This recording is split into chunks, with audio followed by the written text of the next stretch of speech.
Hello, and welcome to Virtual Investor Conferences. My name is John Viglotti, and on behalf of OTC Markets, we're very pleased you joined us for day 2 of our Clean Energy and Precious Metals Conference. Our first live presentation today is from Jindalee Lithium. Please note you can submit questions for the presenter in the box to the left of the slides, and you can also view a company's availability for one-on-one meetings through the Schedule Meetings tab found on the conference platform. At this point, I'm very pleased to welcome Lindsay Dudfield.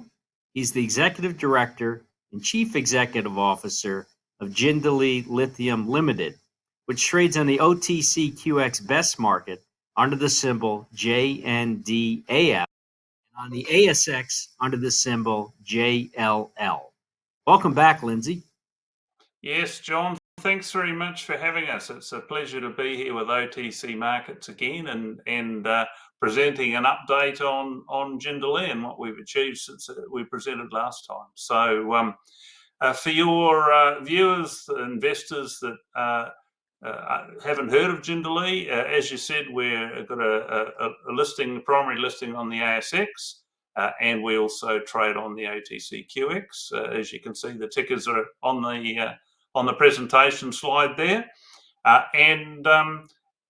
We were recently, until recently, we were called Jindalee Resources, but we changed our name. A couple of weeks ago, our shareholders approved to change the name to Jindalee Lithium, and with that also came a change of ticker to JLL. So, and our main claim to fame is we own the largest lithium deposit by contained lithium carbonate in resource in the United States.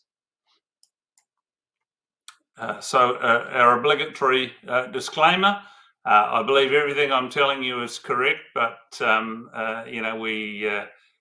we understand the US is very litigious, and so please don't come after me.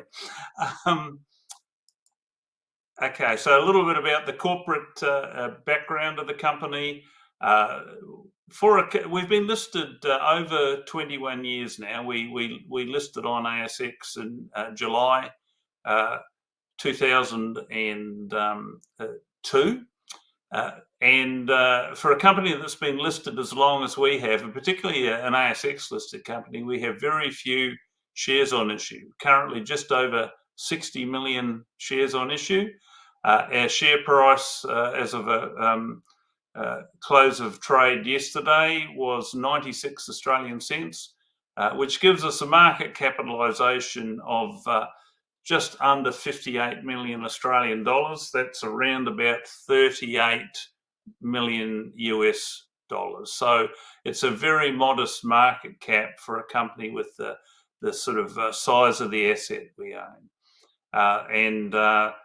Cash at the start of November hasn't been updated to the start of December yet, was just over 4 million Aussie.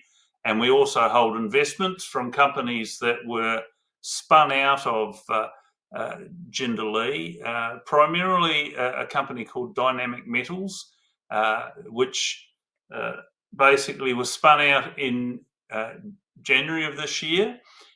And that was the spin out of all of Jindalee's Australian assets. So we had quite a broad portfolio of mainly forward-facing metals like nickel, gold, and some lithium potential there as well. Also an interest in a magnesium deposit. They've all gone into Dynamic Metals. Jindalee's the largest shareholder in Dynamic. That now leaves Jindalee as a pure play US lithium company focused on our giant McDermott project. You can just see in the bottom right hand corner there's the major shareholders. I'm the largest shareholder. I founded the company, as I said, prior to us listing in 2002, and hold around a quarter of the issued capital. I've never sold a share. I've only ever bought. So just touching on lithium supply demand and particularly in the US context, given that our assets are all in the United States. I should point out that this is a sediment-hosted lithium deposit, so it's an emerging style of lithium mineralisation, a little bit like we use the analogy similar to the unconventional hydrocarbons that have just transformed the US economy starting in the early 2000s, I guess, with the shale gas. This is we see very strong analogies with that. These are very, very large, relatively low grade deposits, which until recently have been considered uneconomic. But the first of these projects is currently under construction, and we believe that these sediment-hosted deposits, particularly our one and our neighbours, Thacker Pass, which is the one under construction, have the potential to supply lithium to the United States for a very long time. So as I said, the sediments hosting the mineralisation, this is them sticking out of the ground here, and they continue vertically below the surface for probably another, well, that's about 30 metres high, that mesa. That's what's that? It's about 20 odd, probably, what's that, 600, 30 metres, what's that, about 100 feet high, and continues for about another 150 metres, 450 feet below the surface. I'll point out here, you can probably see them. These are waste dumps from an old mercury mine that sits on the northern edge of our claims. This area has had a very long history of mining, particularly mercury mining. All around the northern margin of this caldera, the mineralisation formed in these sediments within the McDermott caldera. It's an old volcanic crater.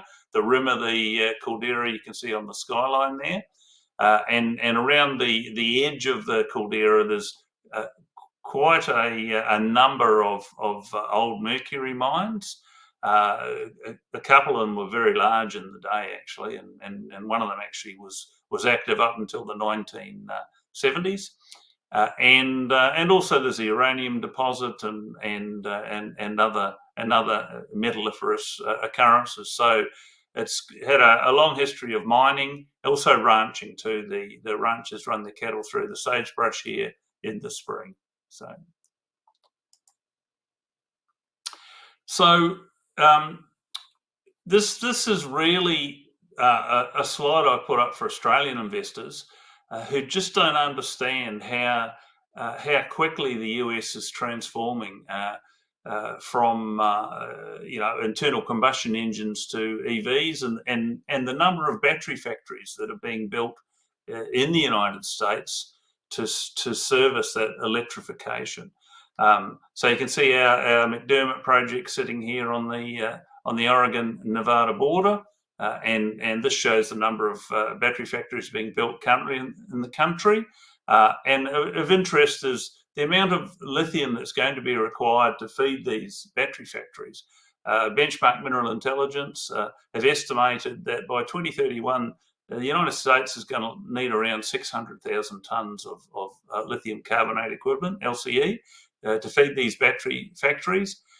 And the country currently produces around 6,000 tonnes of LCE from one operation, that's Albemarle Silver Peak operation in Nevada. So the obvious question is, where's the lithium going to come from? And that's why I believe that these giant deposits like McDermott and the Thacker Pass project abutting us, will provide a lot of the lithium that's going to be needed by these factories.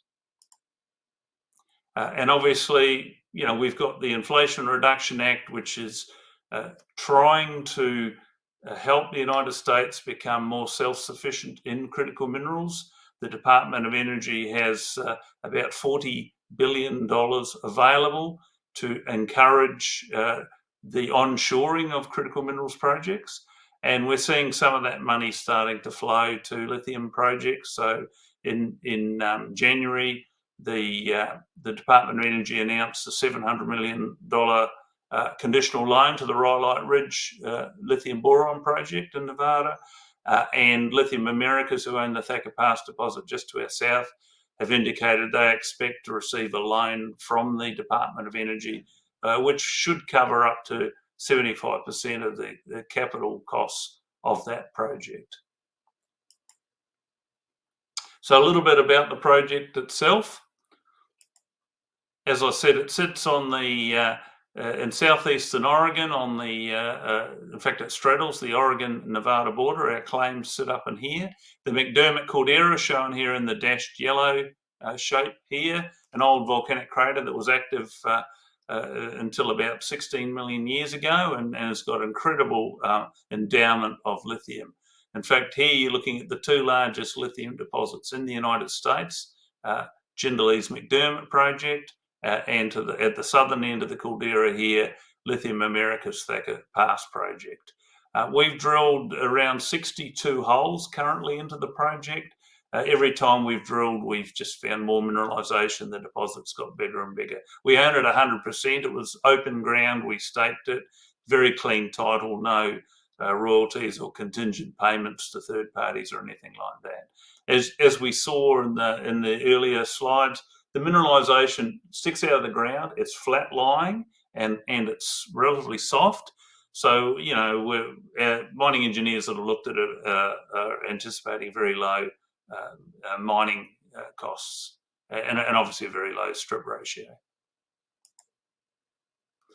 So the zooming in on the resource itself, so you can see here on the right hand side, the yellow is the indicated part of the resource and the red is the inferred. So most of the drilling, you can see the density of the drilling, these blue spots has enabled us to estimate an indicated resource.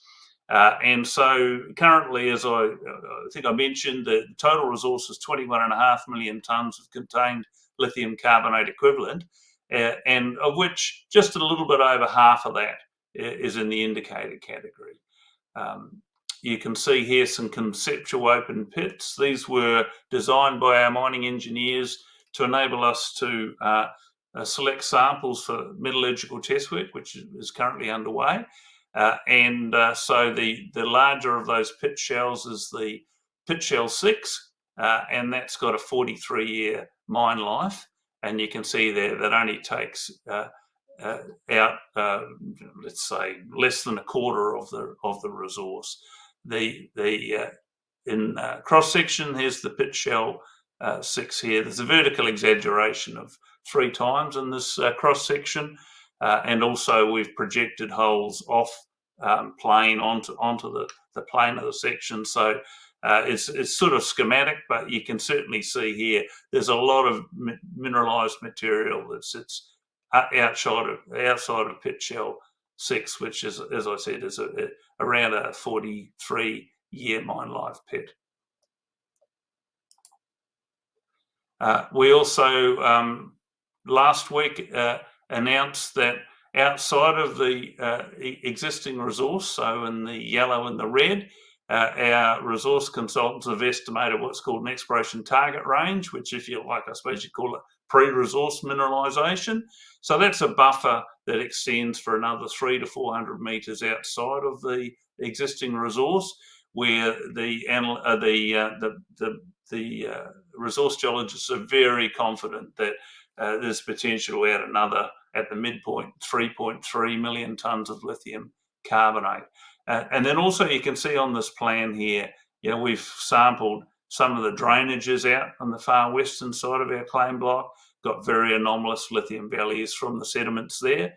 And given the flat-lying nature of the mineralisation, we're very, very confident this project, the deposit, is going to grow significantly from the 21.5 million tonnes we've currently got in resource. So metallurgy, it's no point having the biggest lithium deposit in the United States if you can't get the lithium out profitably. So there's a lot of focus on that work at the moment. And I do apologise, this is quite a wordy sort of slide, but it's pretty important because this is how you unlock the value of the project. So we had Fleur, you'd know Fleur very well, very large US engineering house. They've also got some very good metallurgists who are very familiar with this emerging style of mineralisation, the sediment-hosted lithium deposits. So we had them review all of our met test work in March, and as a result of that review, they recommended that we beneficiate the ore and then leach it with sulfuric acid, because this would deliver the best financial outcome for the project.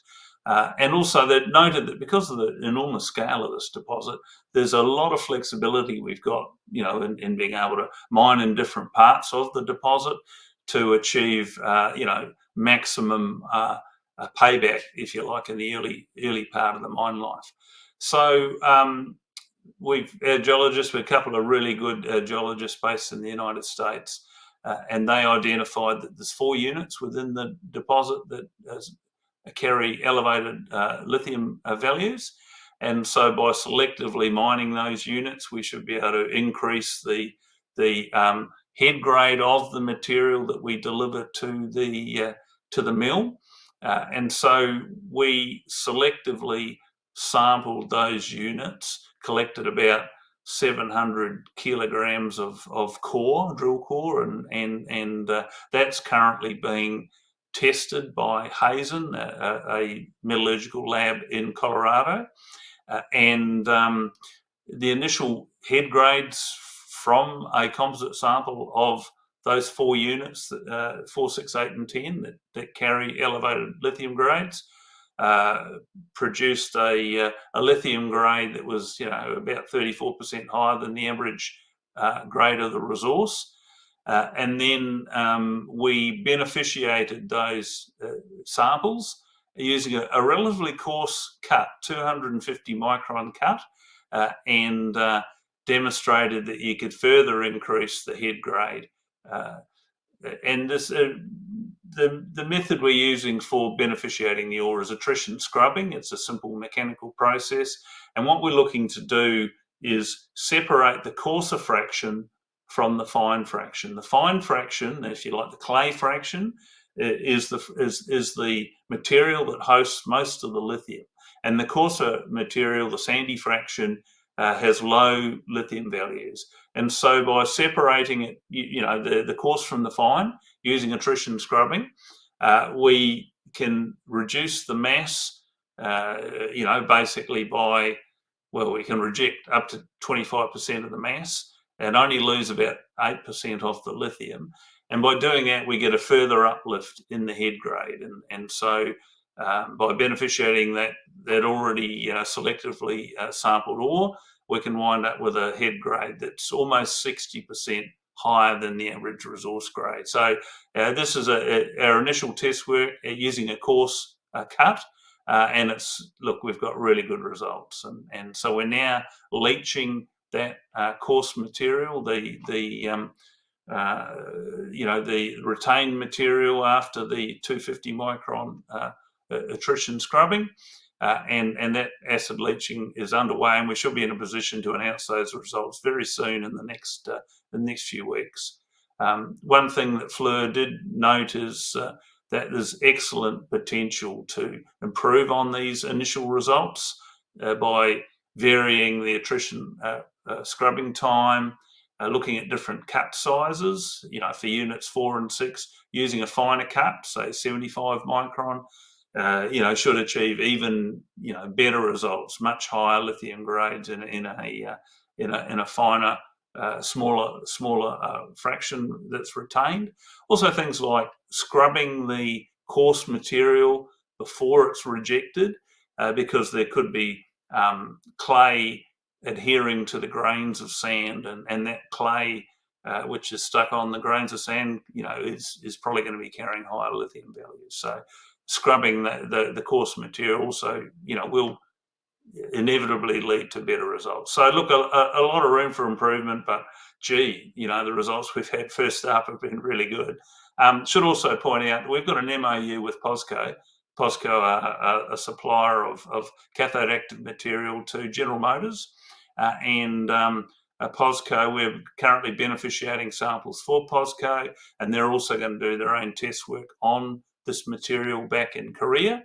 And depending on the results of that, we may or may not wind up, developing a closer relationship with them. So pretty exciting results so far, and look like they're only going to get better. So the environment, social license to operate is really important in the Western United States, as I'm sure you're all aware. I mentioned that there were mercury mines on the outskirts or the edge of our claim boundary. So here you can see the waste dumps from one of those mercury mines. Also, as I mentioned, we share this area with the ranchers who run their cattle through the sagebrush in the spring, and so obviously you can see there some of the cattle grazing, close to the mercury mines. Look, this area, as I said, it's been ranched and mined for 100 years, so it's not pristine environment. It's very degraded, but all the same, we do pride ourselves on doing everything in an environmentally sensitive way and a socially responsible approach to exploration. We have completed last year baseline studies, environmental and cultural, and there were no red flags noted from that work. So no critically endangered species or no evidence of permanent habitation by Native Americans, etc. So, they're a very encouraging start. And we're continuing to build on those studies. We've got a lot of hydrology work underway at the moment, and we've put monitoring equipment in place. So it's about, if you like, demonstrating to the community and to the government agencies that there's no reason why this project shouldn't be developed. So how do we compare to our peers? So here I've got a bubble chart which shows sediment-hosted deposits. And what we've tried to do here is use 1,000 ppm lithium cutoff and compare the different sediment-hosted lithium deposits at around about 1,000 ppm cutoff. Wasn't completely able to achieve that to be able to compare apples with apples. You can see Thacker Pass has used just over 1,000 ppm cutoff for their resource, and the Rhyolite Ridge project, which I mentioned, is the lithium boron project, which has received a $700 million conditional loan from the Department of Energy. They've used a combination of a 1,090 ppm lithium and also a 5,000 boron cutoff. So we can't compare them directly, but certainly the contained lithium carbonate at those sorts of cutoffs, you can see on the left-hand side there, the size of the bubble indicates the contained lithium carbonate, and you can see there that McDermott and Thacker Pass, the two largest lithium deposits in the United States, are head and shoulders above the rest. And there's something very special about this McDermott caldera that has given it such high lithium endowment. Some of the other deposits, Sonora is in Mexico. That's higher grade than both, the general resource of both Thacker Pass and McDermott. But unfortunately, and it was owned by Ganfeng until about 12 months ago, a bit over 18 months ago, when it was nationalised by the Mexican government. So that's gone very quiet, that project. And the others are, relatively small. Rhyolite Ridge, as I mentioned, 3.4 million tonnes. That's the one that received the conditional loan from the Department of Energy. So look, it's been a busy year so far. We as I said, we spun out our Australian assets via Dynamic Metals in January. We had a major resource update to get us up to that 21.5 million tonnes of lithium carbonate. That was in February, and also in February we announced the MOU with POSCO. In March, as I mentioned, we had the results of Fleur's review of our our metallurgical test work and the recommendation to pursue and optimise the best flow sheet. We lodged a plan of operations, exploration plan of operations, a EPO, and that was deemed complete by the BLM. That was in May, and that's currently going through the NEPA process, and we don't expect that'll be approved, before the middle of next year. But once it's approved, it'll enable us to undertake a lot more drilling, bulk sampling, etc., for metallurgical test work. The PFS has commenced, and with being managed by Fleur, they're doing the engineering studies, and we've got our own study manager. And as I said, we've started announcing the results from the exploration, the metallurgical test work, and also we announced an exploration target in November. So, a couple of weeks ago.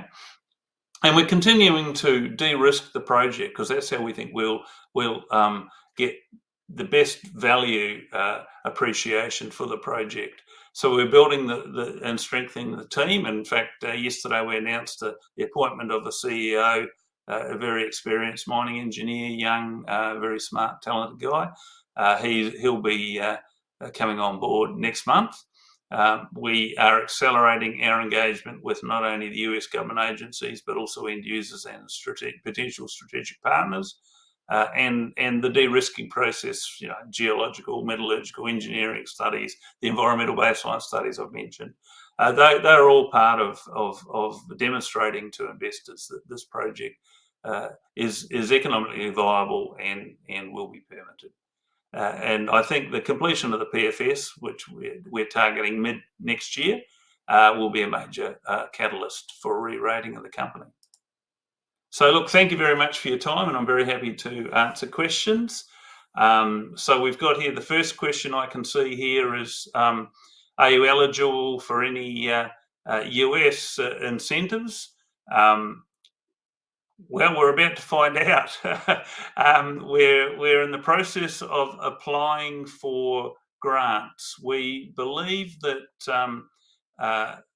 we're not yet eligible for the loans, the large loans that projects like Rhyolite Ridge and hopefully Thacker Pass will receive from the DOE. But there's smaller sized pots of money, if you like, that are available to projects like ours to take them, advance them up the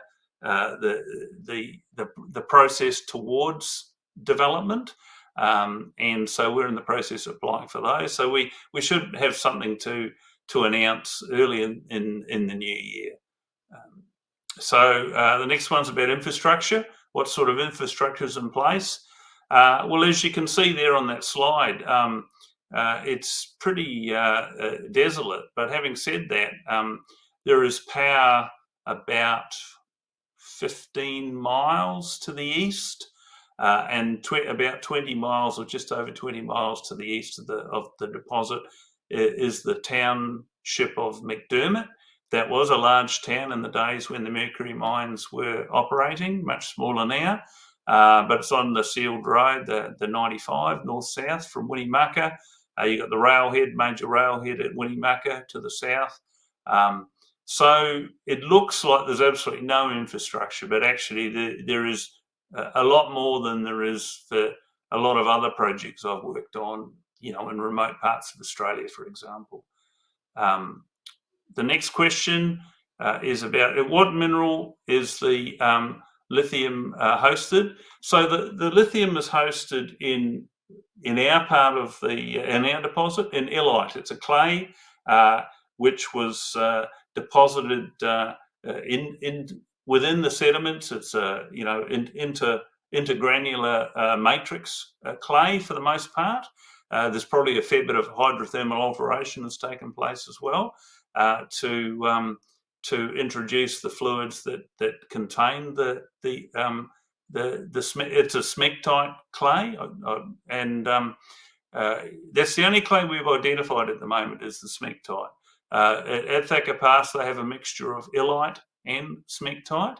Illite's higher grade, but metallurgically a little bit more complicated.